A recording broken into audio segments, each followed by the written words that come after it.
Olá, estamos de volta com Visão Trabalhista Entrevista. Hoje, conversando um pouco mais, entendendo um pouco mais sobre as mudanças da reforma da Previdência e os impactos delas sobre a mulher trabalhadora nesse mês de março, em que tantas atenções ficam voltadas para as mulheres, mas é importante a gente entender que também estamos no foco da reforma da Previdência, com um foco muito do perverso, que busca retirar direitos de nós, deles, enfim. Vamos entender um pouco mais agora, doutor Davi, eu queria que o senhor explicasse para a gente sobre a regra de transição.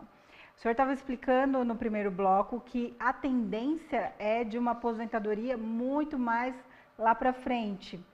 A expectativa de vida que é colocada para o brasileiro é de 75 anos e meio. Pelas contas aí por alto que a gente faz, essa aposentadoria com as regras que o governo está colocando, ela vai acontecer muito perto desses 75 anos e meio, se o trabalhador nunca ficar desempregado. Ao mesmo tempo, a gente tem um conjunto de outras possibilidades para quem hoje tem 50 anos ou mais, os homens, ou as mulheres com 45 anos ou mais. No frigir dos ovos, isso é bom ou ruim, tendo em vista esse cenário dessa reforma, dessa mudança maior? O que a gente precisa ter em mente é que a regra de transição que a PEC está trazendo é que, no momento que ela for publicada efetivamente, aqueles homens que tiverem 50 anos de idade e as mulheres que tiverem 45 anos de idade, eles terão também aquele cálculo. Eles poderão se aposentar, já poderão se aposentar pela metade, como é que eu vou dizer para você? Metade do tempo que faltava para completar os requisitos para a aposentadoria. Então, por exemplo, ele está com 50 anos de idade e está faltando um ano para ele se aposentar. Então, ele completa esse um ano e paga um pedágio de 50% desse tempo. Na verdade, ele só vai se aposentar depois de um ano e meio. Ou seja, é um ano mais metade desse ano a mais. Uhum. Então, se só estiver faltando um ano para ele se aposentar, então é isso que tem essa regra de transição. Você pode se aposentar, mas você tem que pagar um pedágio de 50% do tempo que falta para completar o tempo da sua aposentadoria por tempo de contribuição. Nesse caso, o homem tem que ter 50 anos e a mulher tem que ter 45 anos para essa regra de transição. Só que essas questões todas, tanto a questão dos 65 anos, quanto a questão da regra de transição, eles estão levando em consideração uma realidade econômica. Essa realidade econômica, e aí entra a figura da mulher também, essa realidade econômica está sendo colocada na justificativa da proposta da emenda constitucional como uma coisa positiva que, a longo prazo, vai tornar a Previdência Social viável pelo fim do déficit da Previdência e pelo crescimento econômico do país, que supostamente daria condições para a família brasileira, na qual a mulher tem uma posição chave, de ter dentro dessa família pessoas que contribuem efetivamente para a Previdência no futuro. A reforma da Previdência virou uma tábua de salvação, não é geração de emprego, não é cuidar do crescimento econômico. Eles falam em cuidar do déficit da Previdência atual, né, e viabilizar atuarialmente a Previdência para o futuro. Só que tudo isso não pode ser visto como está sendo visto aparentemente de uma forma muito rápida e muito mais matemática do que do ponto de vista humano e social. E aí a gritaria geral que se está ouvindo. E aí que está presente, é necessário a gente ver como que isso está impactando a figura da mulher. Por quê?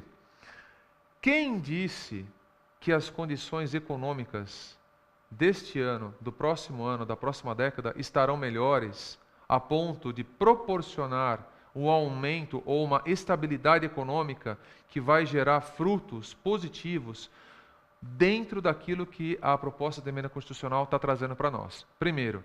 Segundo, a proposta em si, ela causa aumento da pobreza. A proposta, dessa forma como está, ela vai causar, na verdade, o aumento da pobreza no país. Porque você vai demorar muito mais para se aposentar, o risco de desemprego no meio das relações de trabalho, ela é muito grande.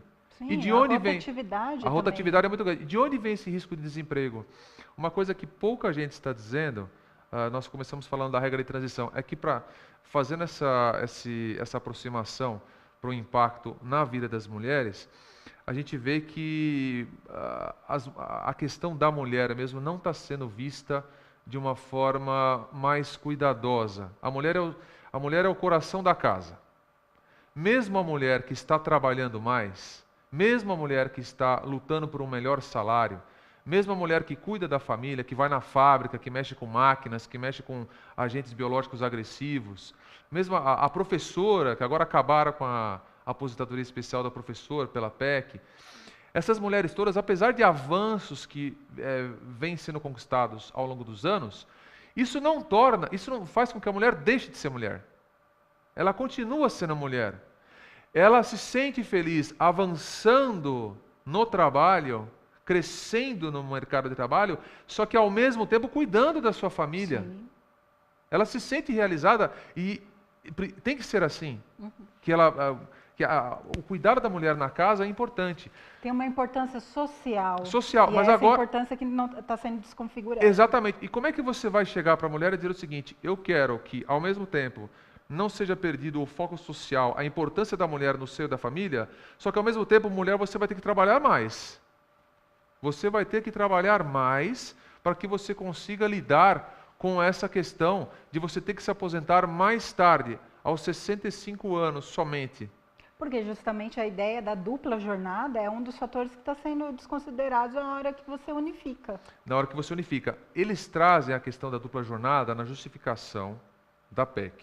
Eles dizem o seguinte: já que as mulheres estão avançando no mercado de trabalho, já que os salários das mulheres estão se aproximando dos salários dos homens, nada impede que no futuro haja uma equiparação e, em razão dessa identidade de gênero, eles chamam assim, então não há problema nenhum em você se aposentar homens e mulheres aos 65 anos de idade. Tá? É uma coisa um pouco estranha, porque isso só é possível se as condições econômicas do país levarem a essa realidade futura que é matematicamente apresentada na PEC. Mas isso não é verdade. Não, e se aproximando, vírgula, porque ainda hoje a mulher ganha o equivalente a 76% do salário de um homem. Que proximidade é essa? A mulher não atingiu. É negativo, é ruim você dizer isso, mas é verdade. A mulher, em muitas áreas, na maioria das áreas, ela não atingiu frequentemente a média salarial ou o vencimento que o homem ganha. Tá certo isso? Não, tá errado. Se é o mesmo trabalho, a mesma competência, o mesmo objetivo daquela função no mercado de trabalho, a mulher está sendo desvalorizada. Então, isso não pode acontecer. Só que a reforma previdenciária, ela tem que ser acompanhada de uma reforma trabalhista. Não sei nem se nós falamos agora sobre isso ou se falamos no momento... A gente sintetiza porque a gente já está chegando no final do bloco, mas que reforma trabalhista que é importante para dar o suporte para uma reforma da Previdência? A reforma trabalhista que precisa existir, que nós podemos comentar um pouco melhor depois, é uma reforma trabalhista que tenha por base uma melhoria na condição do trabalhador. É lógico que as empresas elas têm que ser contempladas na reforma, não vamos prejudicar as empresas, mas o foco tem que ser o trabalhador, porque é ali que vai haver, no seio da família, que vai haver a possibilidade de se contribuir, ou de se aumentar as contribuições ao longo do tempo, para que uma PEC desse tipo fosse viabilizada. Só que, do jeito que está, como foi falado no início do programa, a PEC não pode passar. A PEC não pode passar. Porque isso vai atingir, vai causar um aumento na pobreza da família brasileira e vai machucar a figura da mulher batalhadora que nós temos hoje no Brasil. É essa perspectiva de projeto de futuro que a gente quer discutir com vocês e a gente quer que cada vez mais o trabalhador se aproprie dessa discussão. E até por conta disso também o sindicato tem divulgado no site todos os e-mails, contatos dos deputados e senadores, porque a gente quer realmente estimular esse contato de você, trabalhador que está nos assistindo, com os nossos parlamentares para provocar essa reflexão que, ao que parece, não está acontecendo. A gente vai para o próximo bloco e já volta.